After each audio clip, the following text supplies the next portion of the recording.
जी नमस्कार, स्वागत है आप सभी का मास्टर हॉबी के यूट्यूब चैनल पे। मैं मुज़म्मिल हसन। इस चैनल पर हम लोग टीचिंग एग्ज़ाम से जुड़ी जितनी भी सब्जेक्ट है, चाहे वो टेट के लिए हो या बीएड और डीएलएड एंट्रेंस एग्ज़ाम के लिए, हम लोग उसको कवर करेंगे। ये जो 25 क्वेश्चन का पीपीटी है, ये आप लोग को बिहार बीएड और डीएलएड के एंट्रेंस एग्ज़ाम में हेल्पफुल रहेगा, जो कि इसके सिलेबस में 25 क्वेश्चन का दिया हुआ है। पहले हम लोग सिलेबस देख लेते हैं, इसके बाद देखते हैं कि क्या क्या है जो हम लोग करेंगे कवर। देखिए, फर्स्ट है 15 नंबर का आप लोग का जनरल इंग्लिश, 15 का संस्कृत। जो अगर आप संस्कृत ऑप्शनल है, ये इंग्लिश जो है आपको करना ही करना है, इंग्लिश बनाना ही बनाना है 15 क्वेश्चन का। इसके बाद है सेकंड जनरल संस्कृत। संस्कृत आप चाहे तो बना सकते हैं, ले सकते हैं या नहीं ले सकते, ये ऑप्शनल के रूप में लिखा गया है। इसके अलावा हिंदी, आपको हिंदी करना ही करना है, हिंदी बनाना ही है।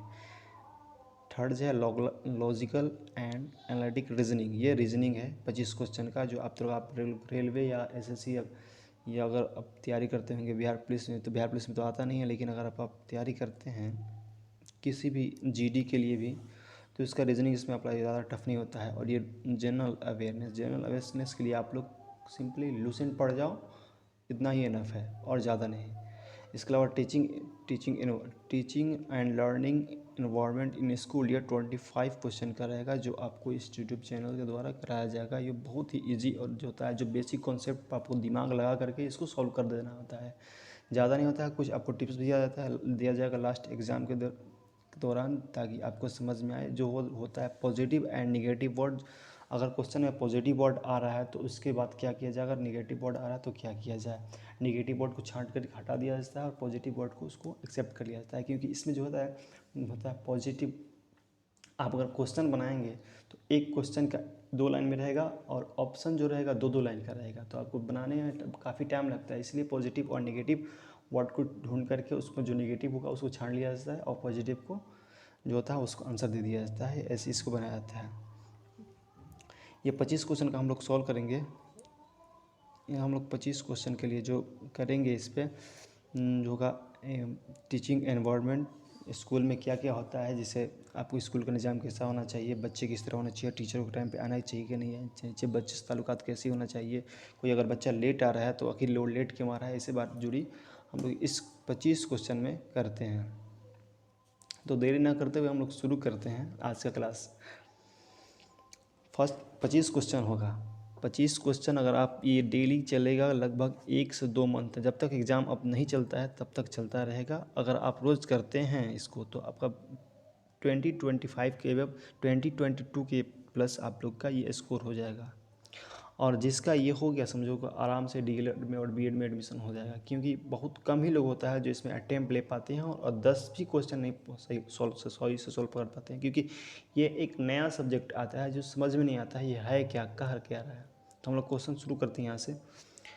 सबसे फर्स्ट क्वेश्चन है, मुझे सबसे अधिक परेशानी महसूस होती है। किससे मुझे सबसे अधिक परेशानी महसूस होती है। फर्स्ट क्वेश्चन है, जीवन मूल्यों की गिरावट से, अपने प्रधानाचार्य से, अपने छात्र छात्राओं से, अभिभावकों अभिभावकों की उदासीनता से। ठीक है, तो थोड़ा देखो और बताओ कि किससे आपको ज़्यादा परेशानी होती है। तो सबसे देखिए अपनी पहला जीवन मूल्यों की गिरावट से, तो ये सबको दिक्कत होगी अगर जीवन मूल्यों की गिरावट होगा, क्योंकि किसी को भी तकलीफ होगा अपने आदर्श को खोने में। सही है। अपने प्रधानाचार्य से हो सकता है, प्रधानाचार्य से अगर आप उससे पंगा ले लिए तो फिर आपको एक से जगह 5 क्लास दे देगा। छात्र छात्राओं से परेशानी तो किसी को नहीं होनी चाहिए, अगर छात्र छात्रा से परेशानी होनी चाहिए तो आप टीचर के लायक नहीं है। अभिभावकों की उदासीनता है, सही ही बात है, क्योंकि आप बच्चों को नहीं पढ़ाएंगे तो ये भी हो जाएगा। लेकिन अगर आप जीवन मूल्य, एक टीचर अपना टीचिंग का जो मेथडोलॉजी है, इसके अलावा जो उसको नॉर्म्स दिया गया, अगर उसको फॉलो नहीं करेगा तो वो जीवन मूल्य में गिरावट हो जाएगा, जिसमें ये भी आ जाएगा और ये भी आ जाएगा और ये तीनों आ जाएगा एक ही ऑप्शन के अंदर। इसलिए ऑप्शन नंबर ए जो होगा सही होगा। ठीक। नेक्स्ट क्वेश्चन, नई नई बातों को सीखने के लिए आवश्यक है कि नई नई पुस्तकों का अध्ययन किया जाए, अनुभवी एवं ज्ञानी लोगों के साथ पकड़ा जाए, नए नए स्थलों का भ्रमण किया जाए, या उपरोक्त सभी। ये तो बहुत इजी है क्योंकि इसमें सभी हो जाएगा। नई नई पुस्तकों का अध्ययन किया जाए, सही बात है। अगर आप लोग रोज़ मैगजीन और रिसाले पढ़ोगे तो आपको जो नया मेथड आ रहा है, टीचिंग का मेथड आ रहा है, जिससे पहले मोबाइल लर्निंग नहीं था, अब ये लोग ऑनलाइन पढ़ते हैं मोबाइल से। जैसे अभी आप यूट्यूब चैनल ऑनलाइन पढ़ रहे थे, स्मार्ट क्लास होता है, तो जैसे आप लोग नई नई पुस्तक और नई नई वर्कशॉप में जाएगा तो आपको पता क्या चलेगा टेक्नोलॉजी के बारे में। अनुभवी एवं ज्ञानी लोगों के साथ बैठना जी। कहा जाता है कि अगर आप पूरे ज़िंदगी प्रैक्टिकल अगर आप करके सीखोगे तो पूरा ज़िंदगी लग जाएगा, लेकिन एक अगर बुजुर्ग के पास बैठोगे तो वहाँ से अनुभव ज़्यादा मिलता है, इसलिए आपको ये ऑप्शन सही है। नए नए स्थलों का भ्रमण करता है, ये फील्ड ट्रिप, इसी को कहते हैं फील्ड ट्रिप। अगर आप बच्चों को फील्ड में ले जाते हैं या खुद भी जाते हैं फील्ड ट्रिप के लिए तो आपको ज़्यादा चीज़ सीखने को मिलेगा, इसलिए ऑप्शन नंबर डी इसका सही आंसर। कक्षा में स्नेहपूर्ण एवं सृजनशील शिक्षण ही सबसे अधिक समाजसेवी है, आप इस कथन से सहमत नहीं है, आंशिक रूप से सहमत है, खिन्न है, पूर्ण रूप से सहमत है। तो इसका क्या हो जाएगा, ये आप पूर्ण रूप से सहमत है। एक मिनट, आप इसे पूर्ण रूप से सहमत है। कक्षा में स्नेहपूर्ण एवं सृजनशीलता, स्नेहपूर्ण यानी कि प्यार से पढ़ाना, ना गुस्सा करके ना ज़्यादा मार करके। सृजनात्मक, सृजनशील या सृजनशील का मतलब होता है क्रिएटिव पर्सन का तरह टीचिंग स्टाइल हो आपका, जो सबसे बड़ी समाज सेवा है। Teaching is not simple saying, it is an art and teacher is a national builder. आप लोग को ये स्टेटमेंट पढ़ने को मिलेगा जब आप लोग ये बीएड एंट्रेंस कंप्लीट करके आप एडमिशन ले लेंगे तो आपको मिलेगा, इसलिए इससे सहमत हैं पूरी तरह से। ठीक है, नेक्स्ट क्वेश्चन, आपके विचार में शिक्षा का उद्देश्य होना चाहिए, शिक्षा का उद्देश्य क्या होना चाहिए? बालकों का सर्वांगीण विकास, शिक्षा ग्रहण करने के बाद नौकरी, छात्रों को साक्षर बनाना, छात्रों के मानसिक योग्यता का विकास करना। देखो सबसे अच्छा ऑप्शन कौन सा होगा? ऑप्शन सब सही है, लेकिन सबसे अच्छा चूज किया जाएगा क्योंकि यही पेडागोजी कहते हैं, इसलिए पेडागोजी सबका बस के नहीं होता है। जो समझ गया वो समझ गया, जिसके अंदर दिमाग पॉजिटिव रख लिया वो बना देगा, अगर जो नेगेटिव रख लिया उससे नहीं हो पाएगा। तो देखो शिक्षा ऑप्शन नंबर ख बी जो है, शिक्षा ग्रहण करने के बाद नौकरी, तो सबको पता है कि अगर हम पढ़ेंगे तो हमें क्या मिलेगा, नौकरी ही मिलेगी। उसके बाद ग नंबर है सी, छात्रों को साक्षर बनाना, जो पढ़ेगा वो साक्षर बनेगा ही, ये भी मिशन होता है। छात्रों का मानसिक योग्यता का विकास करना, जो पढ़ेगा उसका डेवलपमेंट होगा है। देखिए इसे कहते हैं education, education can change everything in your life.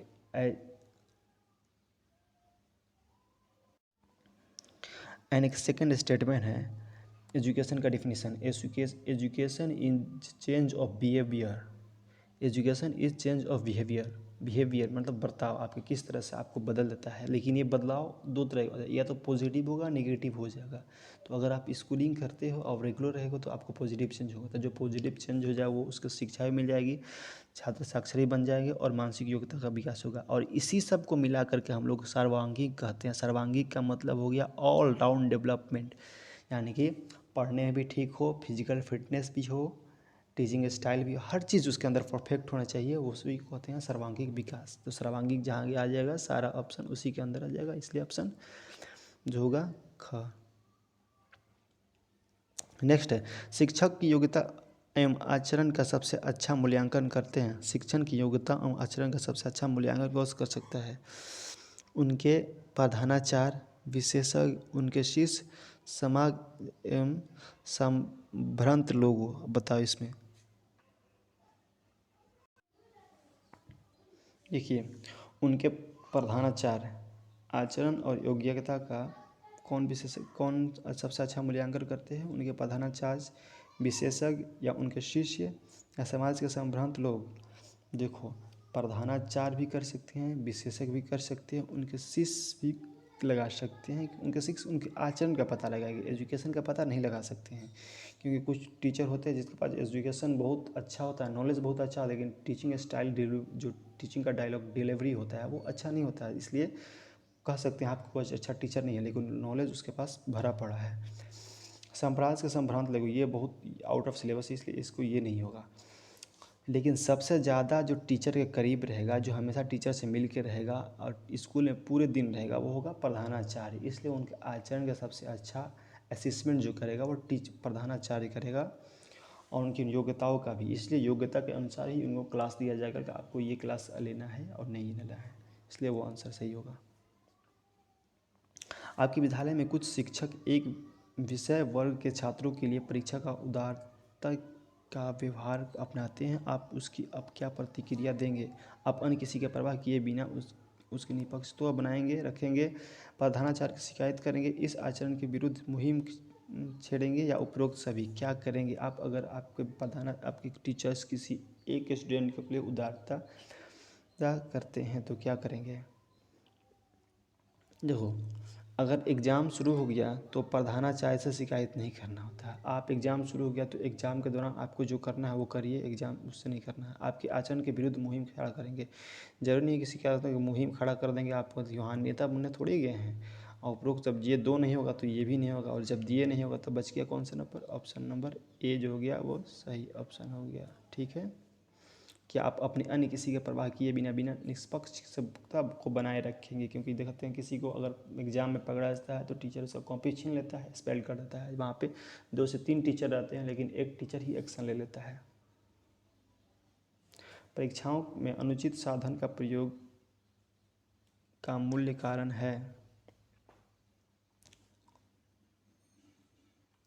परीक्षाओं में अनुचित साधन का प्रयोग का मूल्य कारण है परीक्षा व्यवस्था का दोषपूर्ण होना, नैतिक मूल्यों का ह्रास होना, उपरोक्त सभी। देखो, परीक्षा व्यवस्था नीचे है प्रश्न पत्रों का कठिन होना। प्रश्न पत्रों का कठिन होना जरूरी नहीं है, लेकिन नैतिक मूल्य जो मोरल आपका थॉट है, मोरल वैल्यू है, वो जब ख़त्म हो जाएगा तो आप किसी की इज्जत नहीं करते हैं। इसलिए आप क्लास में जब क्वेश्चन सॉल्व करेंगे तो जब आपके अंदर मोरल वैल्यू रहेगा ही नहीं तो आप किसी के वैल्यू के बिना ही आप इधर उधर कूद फान करेंगे। अब बेंच से इधर वहाँ जाएंगे तो नैतिक मूल्यों का ह्रास हो जाएगा। ये सही है। परीक्षा व्यवस्था का दोषपूर्ण लागू होगा। अगर आप परीक्षा व्यवस्था सही से नहीं होगा तो कोई स्टूडेंट अच्छा से एग्ज़ाम नहीं देगा। वहाँ पे कड़ाई होनी चाहिए ताकि तभी सभी स्टूडेंट अपने बेंच से बैठ के रहेगा। सीसीटीवी कैमरा के अंदर किया जाए एग्ज़ाम और एक सीसीटीवी कैमरा के बाहर किया जाए, तो जो सीसीटीवी कैमरा के अंदर रहेगा तो वो चुपचाप बैठे रहेगा। इसलिए परीक्षा व्यवस्था का दुष्पूर्ण होना ये भी सही है।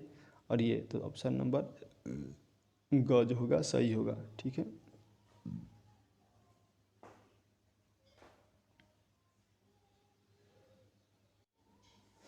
एक ही कक्षा में पढ़ने वाले बच्चों की उपलब्धि में विभिन्नता पाए जाने का प्रमुख कारण सभी हैं सिवाय एक को छोड़कर। यानी कि जो कह रहा है कि जब एक क्लास में 40 स्टूडेंट पढ़ रहे हैं तो उसमें उसमें एक ही क्लास में पढ़ने वाले बच्चों को उपलब्धि की विभिन्नता यानी कि अलग अलग सबको अंडरस्टैंडिंग होती है। ऐसा क्यों होता है? जिसमें से 3 कारक सही है और एक सही नहीं है।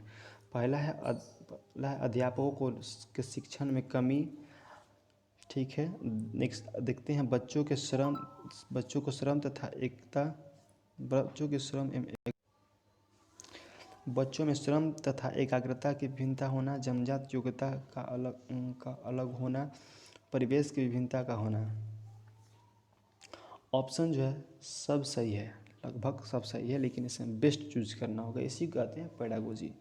परिवेश की विभिन्नता का होना, देखो परिवेश का विभिन्नता का होना ठीक है। जन्मजात योग्यता का होना ठीक है। बच्चों के श्रम एवं एकाग्रता का कमी, ये भी ठीक है। अध्यापक शिक्षक में कमी, अध्यापकों के शिक्षण में कमी,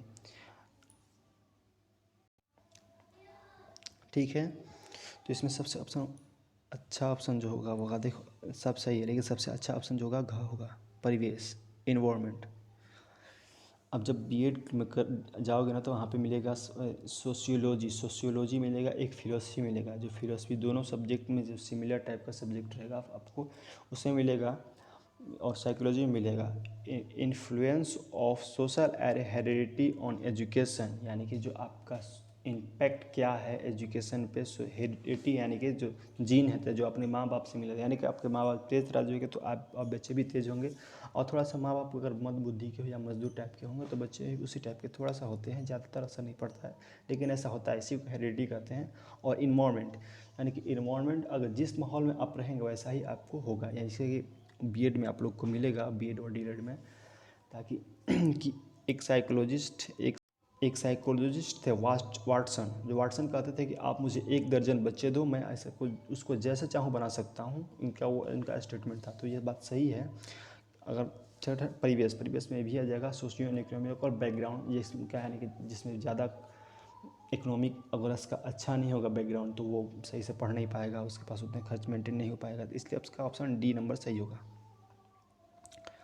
नेक्स्ट जो है यदि आपके लेख आपको कोई अन्य साथी अध्यापक अपने नाम से प्रकाशित करा देते हैं तो आप उनके क्षमा करेंगे, उनके बताने से उनके बात पर ध्यान नहीं देंगे, उन्हें बुलाकर बात करेंगे, प्रकाशन के कानून नोटिस देंगे। सर ये सबसे अच्छा होता है जो अगर ये टीचर का एक मैटर है, दो टीचरों के बीच का। लेकिन अगर आप स्टूडेंट होगा कि कोई स्टूडेंट आपके क्लास में लेट आता है तो आप क्या करेंगे? उसको मारेंगे, क्लास से बाहर कर देंगे। आमतौर पर देखा जाता है कि हम लोग के साथ भी हुआ है, अगर आप लेट आएँ तो आप मुर्गा बनिए या पीछे आके खड़ा रहिए या तो क्लास के बाहर ही आप खड़ा रहिए।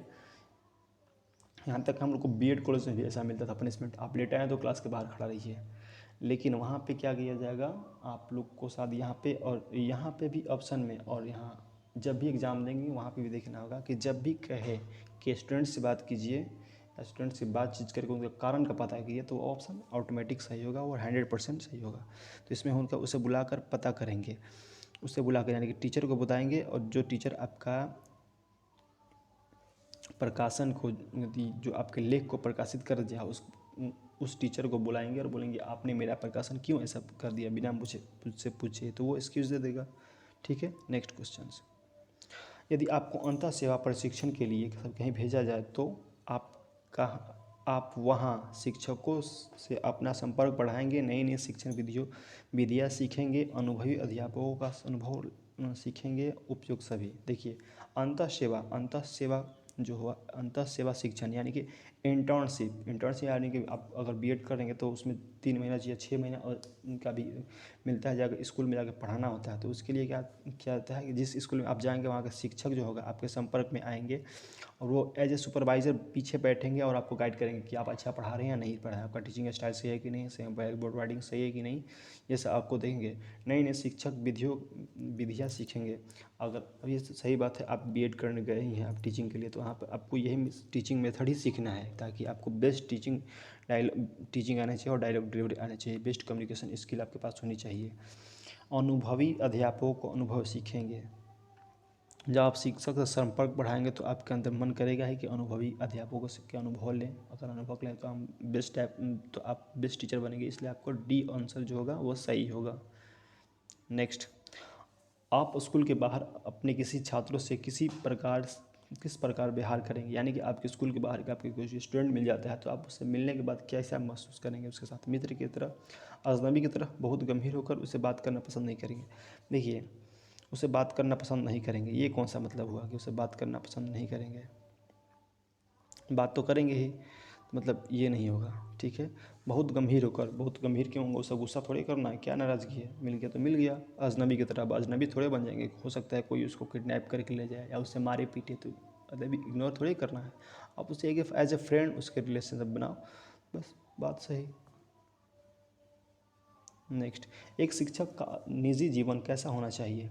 पद की गरिमा के अनुरूप होना चाहिए, स्कूल के मानक के अनुरूप होना चाहिए, जैसा चाहे जैसा हो, इससे अंतर नहीं पड़ता, अति गंभीर और दिखावापूर्ण होना चाहिए। देखिए, दिखावे का चीज़ तो कुछ भी नहीं होना चाहिए, दिखावा एक निगेटिव वर्ड हो गया, इसलिए इसको काट देंगे। ठीक है, चाहे जैसा हो इससे अंतर नहीं पड़ता, एक भी गलत निगेटिव वर्ड है। इससे अंतर नहीं पड़ेगा, क्यों नहीं पड़ेगा? अंतर पड़ेगा। स्कूल का टीचिंग माहौल जो होगा ख़राब हो जाएगा। उसके के मानक के अनुरूप होना चाहिए, ये भी सही है, स्कूल के मानक के अनुरूप होना चाहिए, पद की गरिमा के अनुरूप होना चाहिए। स्कूल के मानक और पद की गरिमा में बेटर कौन है? ये है जो ऑप्शन नंबर ए है, वो बहुत अच्छा ऑप्शन है। जो ए में बी भी आ गया, इसलिए ए इसका ऑप्शन सही होगा।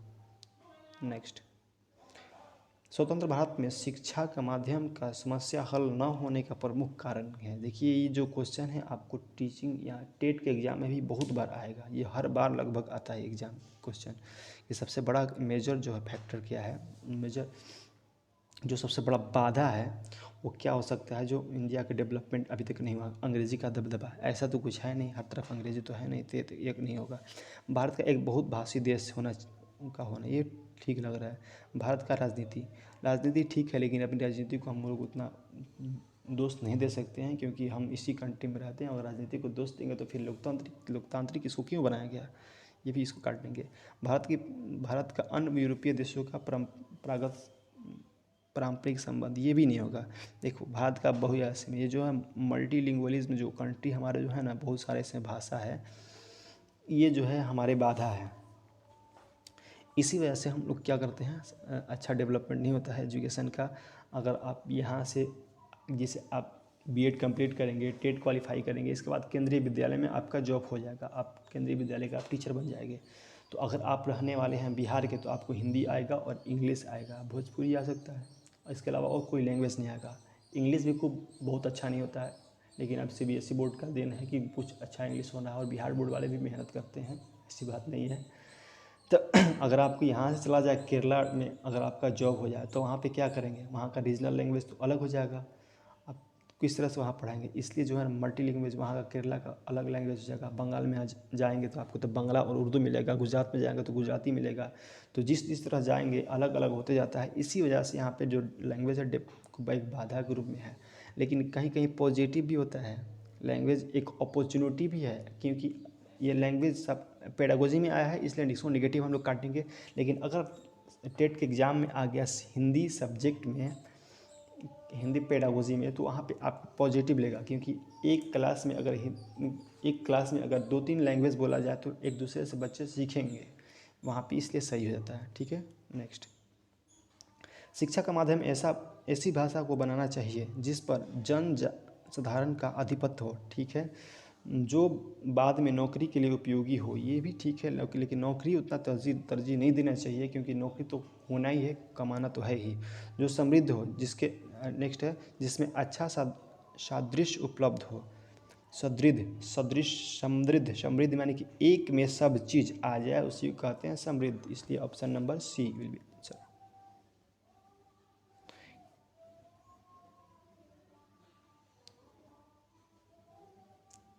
क्या आप समझते हैं कि छात्र शिक्षक विरोधी होते हैं? क्या आप समझते हैं कि छात्र शिक्षक विरोधी होते हैं? ऑप्शन नंबर एक हाँ, क्योंकि शिक्षक उन्हें अनुशासित रखने का प्रयास करते हैं। दूसरा है नहीं, उनका विरोध मात्र उस व्यवस्था से होता है जो उनकी आवश्यकताओं का उपेक्षा करता है। हाँ, क्योंकि वे स्वतंत्र वातावरण में जीना चाहते हैं जिसका अध्यापक अवसर नहीं देते हैं। नहीं, यह सोचना ही गलत है। देखिए, यह सोचना ही गलत है, इसको हम लोग टिक नहीं करेंगे, लेकिन ये गलत हो गया, क्योंकि अवसर तो देते हैं आपको। फील्ड ट्रिप ले लिया जाता है तो उस वक्त ओपन एनवायरनमेंट दे दिया गया आपको। नहीं, बी नंबर है नहीं, उनका विरोध मात्र उस व्यवस्था से होता है जो उनका आवश्यकताओं का अपेक्षा करते हैं। ये भी ठीक लग रहा है, क्योंकि व्यवस्था सारी नहीं मिल पाती है, इसलिए विरोधी करते हैं। हाँ, क्योंकि शिक्षक उन्हें अनुशासित रखने का प्रयास करते हैं। ये तो सब लोग अनुशासित करने का प्रयास नहीं करेंगे, ये नहीं होगा। नहीं, ये सोचना ये भी गलत है, इसलिए ऑप्शन नंबर 20 जो आंसर होगा वो सही है। आपके विचार में शिक्षा तभी सार्थक होगी जब वह आपके विचार में शिक्षा तभी सार्थक होगी जब वह पाठ्यक्रम केंद्रित हो, छात्र केंद्रित हो, समाज केंद्रित हो और रोजगार केंद्रित हो। जे को हम लोग पढ़ा किसको रहे हैं, हम लोग किसको पढ़ा रहे हैं, सिलेबस को पढ़ा रहे हैं? नहीं, सिलेबस के अकॉर्डिंग पढ़ा रहे हैं, ये सही है। लेकिन किसको पढ़ा रहे हैं? स्टूडेंट को पढ़ा रहे हैं, समाज को तो नहीं पढ़ा रहे हैं हम लोग। नहीं, समाज में रहने वाले बच्चों को पढ़ा रहे हैं, रोजगार के लिए तो नहीं पढ़ा रहे हैं, ये तो ये भी नहीं हो सकेगा। लेकिन आजकल के जो होता कहीं कहीं आप लोग को मिलेगा, टीचर आपको बताएंगे कि जैसे महात्मा गांधी जो थे, उन्होंने दिया था बेसिक एजुकेशन का, जो उन्होंने थॉट दिया था कि बेसिक एजुकेशन में, और रविन्द्रनाथ टैगोर ने भी दिया था कि बेसिक एजुकेशन देना चाहिए, जिससे बच्चे अच्छे सीख करके शिक्षा लेकर के और अपने जीवन यापन कर सके। लेकिन आज के दौर में छात्र केंद्रित शिक्षा होनी चाहिए, जाकि बच्चे ज़्यादा सीखें। चाइल्ड को सेंटर्ड में रख करके टीचिंग उसको डिलीवरी देगा तब सही होगा। नहीं तो पहले क्या होता था, लेक्चर कम डेमोन्स्ट्रेशन मेथड से किया जाता है, लेक्चर ज़्यादा दिया जाता है, डेमोन्स्ट्रेशन बहुत कम दिया जाता था। अब खड़े होकर स्पीच दे रहा है टीचर, बच्चे बोर हो रहे हैं, इसलिए उसको हटा दिया गया और अब ला दिया गया है child centred education. Option B answer. आपके विचार में शिक्षा क्या है? शिक्षा क्या है? मैंने पहले ही बोला क्या, teaching is a not simple saying, it is an art. इसलिए शिक्षा एक क्या है, कला है, एक कौशल है। स्किल तो है लेकिन एक कला है। आपको यहाँ एक स्टेटमेंट भी मिलेगा आपको बीएड में कहीं कहीं की शिक्षा क्या है, एक कला है। आपके विचार में प्राइमरी शिक्षा निःशुल्क करने से अध्यापक इसे गंभीरता से नहीं लेंगे, साक्षरता बढ़ेगी, स्कूल में शिक्षा का स्तर गिरेगा, या उपरोक्त सभी? शिक्षा देखो अलग अलग हो गया। अध्यापक इसे गंभीरता से नहीं लेंगे, क्यों नहीं लेंगे? गंभीरता से लेंगे तो ये गलत हो जाएगा। साक्षरता बढ़ेगी, ठीक लग रहा है। स्कूल में शिक्षा का स्तर गिरेगा, ये ज़रूरी नहीं है स्कूल में शिक्षा का स्तर गिरेगा। अगर स्कूल में बच्चे ज़्यादा आ रहे हैं तो आप रेशियो बढ़ा दीजिए। जैसे एक स्कूल में 5 टीचर है और बच्चे आ रहे हैं 200, तो उसके हिसाब से अगर 400 बच्चे आएगा तो वहाँ पर टीचर आप 10 के जगह में 12 कर दीजिए, 5 की जगह 12 कर दिए तो ज़्यादा हो जाएगा। तो स्कूल का शिक्षा का स्तर भी नहीं गिरेगा, अलग अलग पढ़ाएंगे। और जब 2 गलत हो गया तो उपरोक्त सही नहीं आएगा, साक्षरता क्या होगी, बढ़ेगी। क्योंकि हम लोग का फ्री करने का मतलब होता है कि ज़्यादा लोग पढ़ें, सब पढ़ें, सब पढ़े सब बढ़े। जो सर्व शिक्षा अभियान के तहत आया गया था, इसी के लिए आया गया था, फ्री एजुकेशन के तहत। सब पढ़ें सब बढ़ें। यदि शिक्षक यह कहे कि मैं जो कुछ कहता हूँ उस पर ध्यान न दो, अपितु मैं जो करता हूँ उस पर अनुसरण करो, ये गलत बात है। अगर आप जो करेंगे ना तो वही स्टूडेंट करेगा। टीचर जो होता है रोल मॉडल होता है स्टूडेंट के लिए, जैसा आप सामने करेंगे वैसे करेगा। अगर आप पर्सनालिटी, आपका ड्रेसिंग सेंस जो अच्छा होगा तो उसको अडॉप्ट करेंगे, बच्चे अच्छे बनेंगे। अगर ड्रेसिंग सेंस आपका अच्छा नहीं होगा तो वो अच्छा नहीं करेंगे। अगर आप टाइम पे स्कूल आएंगे तो टाइम पे बच्चे भी आएंगे, इसलिए ये नहीं होना चाहिए। छात्र उसके कहने के अनुसार चलेंगे नहीं चलेंगे, ये गलत बात है। छात्र उसके कहने के अनुसार चलेंगे नहीं, छात्रों पर इसका अच्छा प्रभाव नहीं पड़ेगा। छात्र शिक्षक के विद्वता का गुण गाएंगे नहीं, ये भी नहीं गाएंगे। छात्र शिक्षक का मजाक उड़ाएंगे तो मजाक तो नहीं उड़ाएंगे, इसका विद्वता का भी गुण नहीं गाएंगे, ये भी नहीं होगा। तो ऑप्शन नंबर ये हो गया कि उसका अच्छा प्रभाव नहीं पड़ेगा। अगर आप कहेंगे कि मैं एक जो करता हूँ, मैं जो करते हैं, नहीं, वो एक सॉन्ग आया था ना, एक सॉन्ग आया था चुलबुल पांडे का, कहते हैं पता ना क्या था, कहते हैं करते हैं जो मर्जी जी, करते नहीं है रेगुलर ड्यूटी, थाना में बैठे हर ड्यूटी लगाते हैं पांडी जी सीटी। तो ऐसा थोड़ा चलेगा कि आप कहिए और बच्चे उसका अनुसरण करेंगे, ये गलत बात है। नेक्स्ट क्वेश्चन, जीवन में सफलता प्राप्त करने के लिए आवश्यक है, क्या आवश्यक है, भाग्य का अनुकूल होना, ये गलत बात है। आप भाग्य के अनुकूल नहीं बैठ सकते हैं, क्या पता भगवान आप ही के भरोसे बैठे हो। जैसे मांझी द माउंटेन मैन का जेट फेमस डायलॉग है कि ज़रूरी नहीं है आप भगवान के बैठे भरोसे हैं, क्या पता भगवान आपके भरोसे बैठे हो। अवसर प्राप्त करने की क्षमता का होना, ये सही है। प्रतिकूल परिस्थितियों में भी अपने आप को ढाल लेना और परिस्थिति से न भागना, उपरोक्त सभी।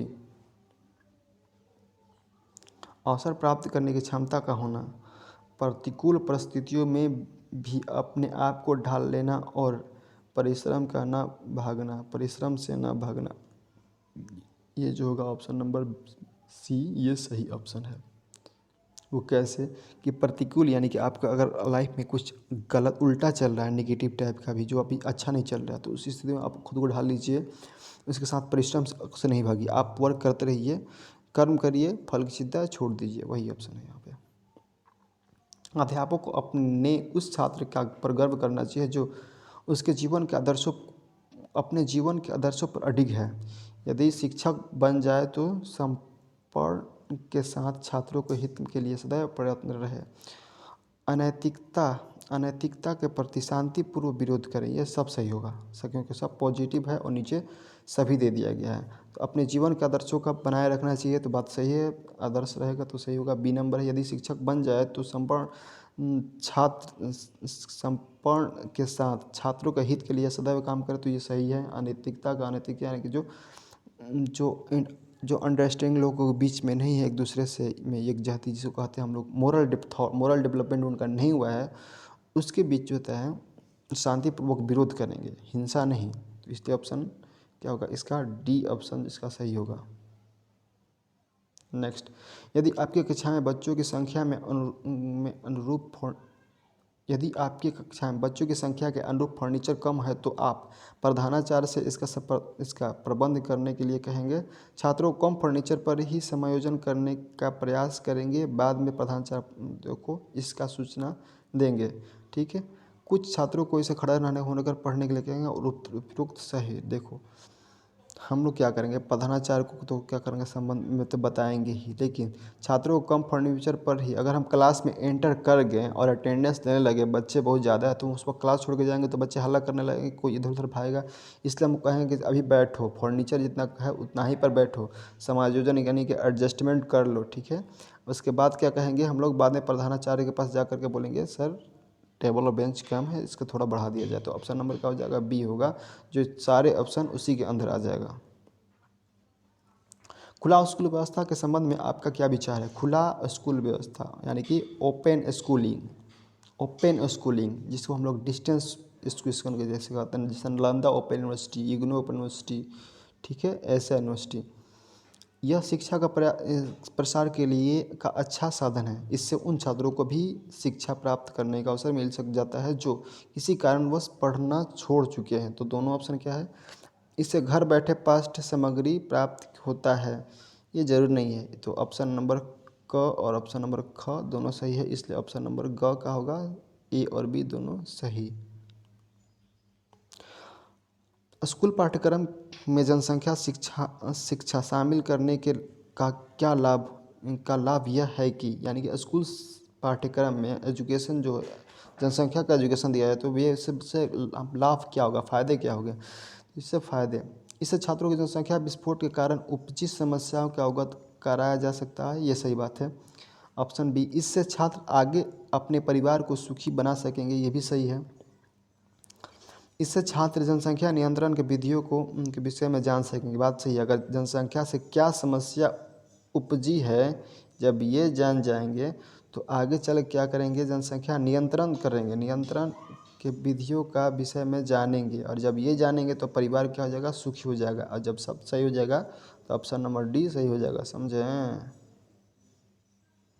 नेक्स्ट होगा, एक डॉक्टर तथा अध्यापक में यह समानता है कि, क्या समानता है, दोनों ही समाज सेवी होते हैं, दोनों निदान के पश्चात ही उपचारात्मक विधि अपनाते हैं, दोनों आरंभ में एक ही जैसा शिक्षा ग्रहण करते हैं, दोनों ही व्यवसायी हैं।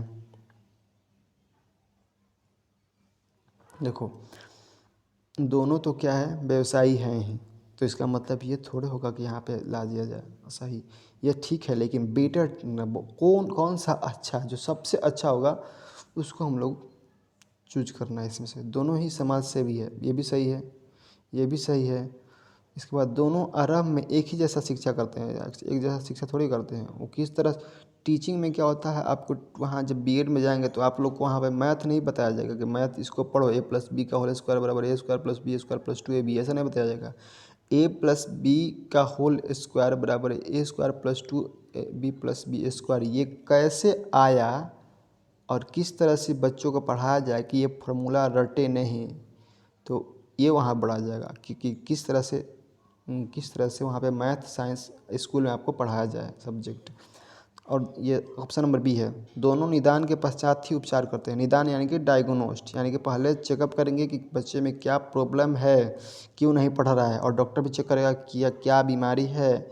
जब दोनों का पता चल जाएगा तो उसके पश्चात क्या करेगा, उसका इलाज कर देगा, और इलाज कर देगा, इसी को कहते हैं ऑप्शन नंबर बी सही। देखो निदान, निदान का मतलब हो गया डायग्नोस्टिक, ठीक है, डायग्नोस्ट।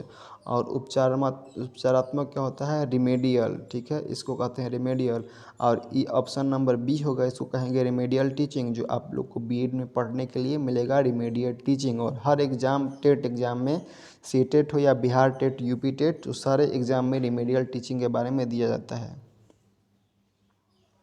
ठीक है। अब इतना ही क्वेश्चन था। अगर अच्छा पसंद आया हो तो लाइक सब्सक्राइब एंड शेयर कीजिए अपने दोस्तों के पास, और बने रहिए तब तक जब तक से एग्ज़ाम नहीं होता है, एंट्रांस एग्ज़ाम। और एंट्रांस एग्ज़ाम कंप्लीट होने के बाद भी आप लोग को स्टेट के लिए यहाँ पे क्वेश्चन मिलता रहेगा, और वक्त मिला तो बाकी सब्जेक्ट की भी तैयारी किया जाएगा।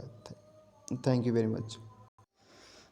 आज टाइम ज़्यादा लग गया, आज टाइम लगभग 35-36 मिनट लग गया। कल से हम लोग कोशिश करेंगे कि ये 25 क्वेश्चन 25 मिनट से ज़्यादा ना हो, मैक्सिमम 25 मिनट, नहीं तो इसको हम लोग और धीरे धीरे करके इसको 20 मिनट से 18 मिनट के अंदर ही इसको निपटा लेंगे 25 क्वेश्चन, ताकि वहाँ पे आप लोग को मैथ और रीजनिंग भी बनाना होगा, तो रीजनिंग बनाने में टाइम लगेगा, इसलिए इसको बहुत जल्दी ख़त्म करेंगे, ठीक है।